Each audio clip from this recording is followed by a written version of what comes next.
glad you made it to this page. My name is Agnesia Agrella, and I'm a business analyst at marketspaceproductivity.com. Welcome to tonight, where I'm sharing my 5 top tips on how to always get sign-off on your business requirements from your stakeholders. The first one is be a facilitator and not an expert. For me, it's all about drawing out the information and the needs from your stakeholder. You don't have to prove how much you know about the topic or the project. You have to understand what the stakeholder wants. Ask a lot of questions and really understand, and you'll use your innocence of not knowing what is the project about or what the stakeholder wants to actually draw out and give your stakeholders the interest in the topic, and that way they will give you more. The second one is meet all your stakeholders in person. I like to actually know my stakeholders individually, and sometimes I will meet them in my kickoff meeting first, and then I will understand which ones are comfortable and which ones need a bit more attention. But then afterwards, I will make individual appointments with each one of them to understand what they're about, what are their fears, and do they actually support the project? Are they against the project, or are they actually not sure and can sometimes change during the project depending on where the emphasis is?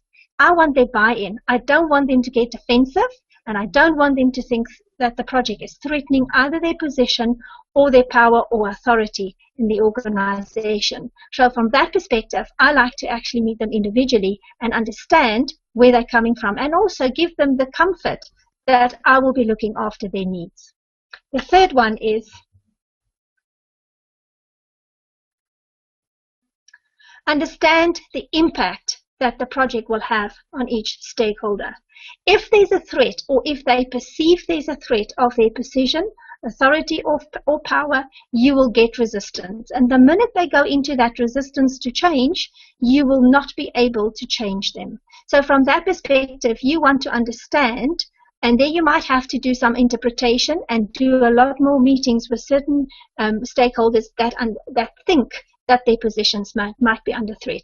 Remember, it's not here about the facts. When people go into the resistance of change, it's not factual at all. There's no logic involved when people resist change. It's emotional, and it's all about threatening their position, their authority, and their power. So you have to draw on all your soft skills to really get into their world and understand why they feel or perceive it as a threat.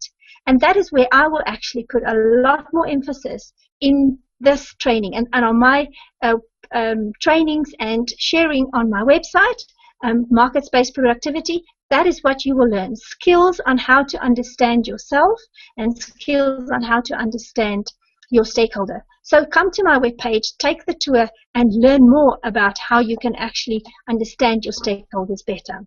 Number 4, take time to review with each stakeholder. Once you've done your elicitation and once you've done your requirements, I like to actually walk through, and it depends on how many stakeholders there are. I want to walk through my elicitation notes and also my requirements with each and individual stakeholder. That way they get time to ask the questions. When you put them in a room together, then all the fears and the power play come out, and then they want to look good in a group. But when you do it on a one-on-one with them, then they can ask the questions and they don't feel like they don't know in front of other people. So that's where I really build the trust that I'm looking after them. If they have reservations and they ask questions which they are not prepared to ask in the review meeting, I will actually ask it on their behalf. I won't call it out on their name or as their question. I will pretend that it's my question. That way I also build rapport with them. They will most probably come back and then comment on what I've said or answer my questions even for me, because I will be on their side. So I really build rapport with all my stakeholders by building trust, proving that I look after their needs. I'm not scared to put 2 or 3 stakeholders who completely disagree with each other in the same room to discuss with me as facilitator. But I will not do that in big groups. If there are any conflict of interest in a big group, I will take it offline on a one-on-one basis. I will then take the difficult personalities and then put them one-on-one with myself in a room, never in big groups. So that way I always manage my expectation and I put them in the big groups once the disagreements have been sorted out. I will not have a review meeting until I know that everybody has had their say, they've reviewed the requirements, and they know what I'm going to present at that walkthrough meeting. Then the last step is regularly follow up with your stakeholders. Once you've sent out your email or your communication asking for your sign-off, sometimes that happens in your walkthrough meeting, but sometimes you will have a review in your walkthrough meeting, and then afterwards you will send it out with a communication where they will actually then sign off. And nowadays with email, it's so much easier to actually put in an email and then put a voting button on the email asking them for sign-off at a specific time and a specific date. Then follow up regularly with each one of them who have not responded yet, who have not signed off.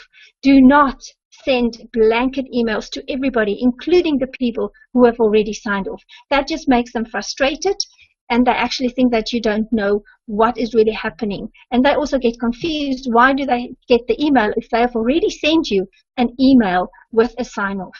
So do you follow up with your individual stakeholder rather than in groups or in an email that goes out to everybody. That way you can also do a one-on-one meetings. I normally give them 2 or 3 reminders, and then I set up a meeting and I visit them. I will, in the meeting, then request them for a sign-off. And then sometimes I still find that there's questions that they want to ask, they're not clear, and if they're still not ready and they want to have conversations with other stakeholders, then I will set up a meeting. So I do all the work. I do the legwork. I do the follow-up. I really contact them, make sure that they're comfortable, and regularly also ask them in a nice way, what is the resistance to the sign-off? And that way I can address that, and then there's nothing. Once I've taken out all the obstacles, why they think they cannot sign off on the requirements, then there's nothing that they can say they don't want to sign off on. Then they can sign off with conditions. I normally have an approval with conditions, and a rejection.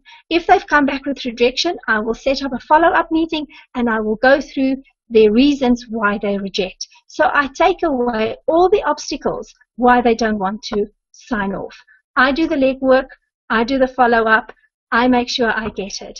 And that way you will ensure that you will always get sign-off from your requirements. If you want to know more, come take the tour at marketspaceproductivity.com.